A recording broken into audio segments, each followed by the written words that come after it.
Hi welcome to open doors English academy. आज का जो हमारा चैप्टर है वो है किसी की कोई चोट वगैरह लग जाए तो उसको हम इंग्लिश में कैसे एक्सप्रेस करें।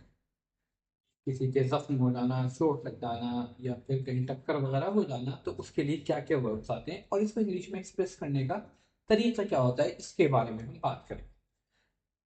तो इसको सबसे पहले जो हमें समझने वाली चीज है, जो बहुत सिंपल सी चीज है, वो ये कि स्ट्रक्चर क्या होगा, एग्जैक्टली हम इसे एक्सप्रेस कैसे करेंगे। तो इसका तरीका ये है कि जिस आदमी की चोट लगी है उसको पर्सन को सब्जेक्ट बनाएंगे और जिस बॉडी के पार्ट में चोट लगे उसे ऑब्जेक्ट बनाएंगे। और जो भी वर्ड हम इंजरी के लिए यूज कर रहे हैं, जिस टाइप की भी इंजरी है, उसको हम वर्ब बना के लाएंगे। तो सब्जेक्ट वो पर्सन हुआ, फिर वर्ब आया और ऑब्जेक्ट वो वाला पार्ट बना, वो नाउन बना जो भी बॉडी के पार्ट में चोट लगी। जैसे कि एक सिंपल से एक एग्जांपल लेते हैं। मान लीजिए किसी का जो है कोई जाके खंबे से टकरा गया, तो इसके लिए वर्ब आता है हिट। तो हम इसको इंग्लिश में कैसे एक्सप्रेस करेंगे? He hit his head with the pole, यानी उसका सर जो है वो खंबे से टकरा गया। तो हिंदी और इंग्लिश में जो हमें डिफरेंस याद रखना है वो ये कि उसका सर खंबे से टकरा गया, तो टकराने के लिए जो हमने सब्जेक्ट यहाँ में हिंदी में यूज किया था वो था सर। लेकिन इंग्लिश में क्या हुआ? ही, जिस बंदे का सर टकराया है, इस पर्सन का, उसको पर्सन को सब्जेक्ट बनाया है। ही हिट हिज हेड, और हिट के बाद आया वो बॉडी का पार्ट जिसमें चोट लगी, यानी he hit his head with a पोल।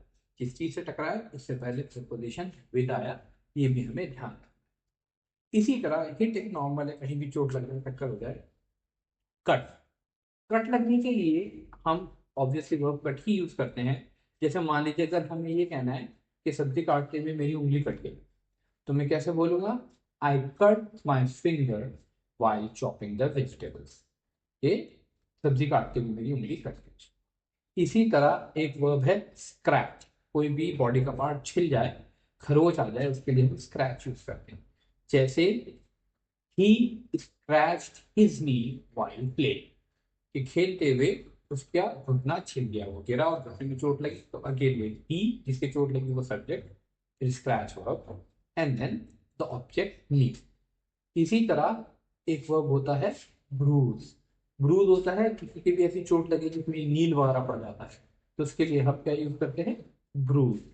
जैसे कि Mark bruise his elbow in accident, कि मार्क की जो है कोहनी में बहुत तेज चोट आई, जिससे जो है वो पूरी ढीली पड़ गई या फिर उसमें निशान आ गया, तो उसके लिए हमने ब्रूस वर्ब यूज किया। Mark Bruce his elbow in an accident. इसी तरह बम्प। बम्प जनरली सर वगैरह में जो घूम चोट लगती है जिसमें फूल जाता है पार्ट, उसके लिए हम बम्प यूज करते हैं। जैसे कि Yasmin bumped her head as she was not looking where she was going, कि यास्मीन का जो है सर किसी चीज से जाके टकरा गया क्योंकि वो देख कहीं रही थी और चल किसी और डायरेक्शन में रही थी। इसी तरह एक है ट्विस्ट। ट्विस्ट होता है ये मोच आ जाना, कोई भी चीज एकदम से बॉडी पार्ट कोई मुड़ जाए चलते हुए। स्पेशली एंकल्स वगैरह के साथ बहुत कॉमनली होता है कि जो टखना होता है बॉडी का पार्ट सीन से ऊपर, उस वाले बोन में जब वो मुड़ जाती है तो मूछ वगैरह आती है, तो मूछ आना कहते हैं, उसके लिए इंग्लिश में ट्विस्ट यूज होता है।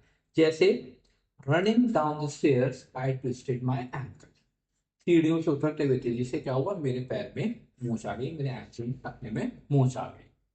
और लास्ट ऑब्वियसली ब्रेक, टूटना किसी चीज का।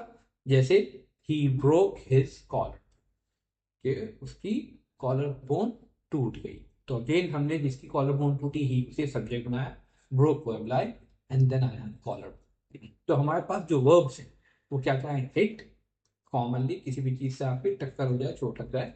कट, कट जाना। स्क्रैच, कोई चीज छिल जाए या खरोच आ जाए। ब्रूज, तेज चोट जिसमें नील वगैरह पड़ जाता है। बम, जो किसी सब चीज से सर वगैरह की टक्कर हो जाती है और सर फूल जाता खासा, उसको भी बम कहते हैं।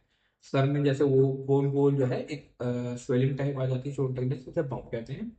ट्विस्ट, मोच, पैर वगैरह का मुड़ जाना। ब्रेक, टूटना या तोड़ना। Thank you. Don't forget to like the video and press the bell icon. Thank you.